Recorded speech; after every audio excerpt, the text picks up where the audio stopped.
I'd request that if there are any non-Muslim, they're most welcome to come on the microphone. This is the opportunity. You can ask any questions on Islam, on comparative religion, even if it's criticism, even if it's attacking Islam, attacking Quran, I can take it, I'm young. No problem. So any non-Muslims have any questions, any clarification, not that you have to agree with everything what I say. If you think I've said something wrong, you're most welcome to correct me. If I'm wrong, I'll correct myself or I will clarify a misconception. This is the opportunity. It's not common that you have open question and answer session after religious talk. Very few times you have. This is the opportunity. We give more time for question and answer session. You can clarify a misconception. What you agree, no problem. What you disagree, you can clarify. This is the opportunity. The non-Muslims would be given the first preference. So I request all the non-Muslims to come on the microphone, the 3 microphones for the gents on the right, on the left, also for the gents, and one behind for the ladies there. Please come on the microphone. You can break the queue and come in the front. Yes, sister, most welcome. Good evening, everybody. My name is Amuta. I'm working in Indian Embassy. So I have a lot of questions, but for time being, I'm saying little bit questions. So in Islam, why there is no caste system? Yes, sister. Okay, my second question Sister, ask the first question. After I reply, then you can ask the second question. Okay, fine. Give me the answer. Sisters ask the question, why in Islam there's no caste system? Because in Islam we believe that all the human beings are equal, unlike in Hinduism.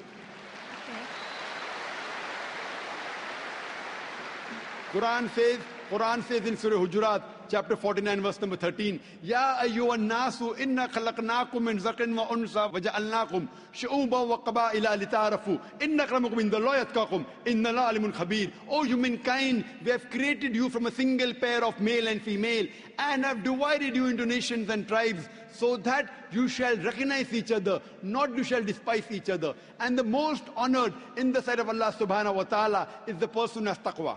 The criteria for judgment in the sight of Almighty God for a human being to be superior to the other human being, it's not sex, it's not caste, it's not color, it's not wealth, it's not age, but it is taqwa, it is God consciousness, it is piety, it is righteousness.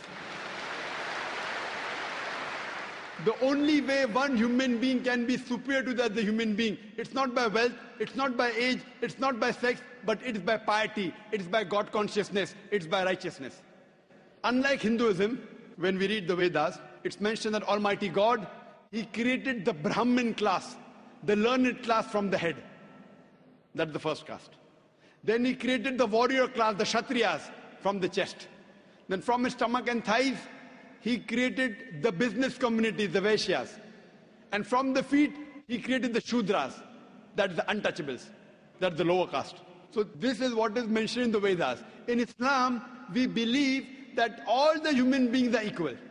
We don't believe that one human being is superior to the other human being because of birth, because of profession, because of wealth, because of color, because of caste. So Islam is a universal religion. Unlike in the Vedas, what they say that you have to stick to your profession. Because, it was mainly controlled by the Brahmins, which is again, small percentage. Minute percentage, and they say that if you're born as a Shudra, you remain a Shudra, you serve the Brahmin, next life maybe you may become a better person. No, this is all ideology. So that, they want to keep the low person will remain low, and the rich and the top people remain top. In Islam, we believe in equality. And Islam is a religion for all the human beings. That is the reason Islam is against caste system. Hope that answers the question, sister. Okay, sir, I have one more doubt. So why you are saying the Muslim is Sayyid Muslim or Sunni Muslim or Shia? So what is that? Sister said that why am I saying Sayyid Muslim and Shia Muslim Sunni? I never said Sayyid Muslim, Shia. Muslim is the one who submits his will to Almighty God. In Islam, there is no sect. Allah says in the Quran in Surah Al-Imran chapter 3 verse number 103, وَاتَصِمُوا بِحَبْلِ اللَّهِ جَمِيعًا وَلَا تَفَرَّقُوا. Hold to the rope of Allah strongly and be not divided. There is no Sayyid Muslim and Sunni or this. Yes, the family. Fine, you may belong to a family. You may belong to a Sheikh family. You may belong to Sayyid family. To know your roots, that does not mean a person is superior. A Khan is superior to a Sheikh or a Sayyid. No. It is belonging to your roots. Like how you may come from some family, so that you have come from particular land or particular area, if you have come from Konkan region. So this is family background. It doesn't mean one person is superior to the other. The only way one human being can be superior to the other human being is by piety, is by righteousness, is by God consciousness. Hope that answers the question, sister.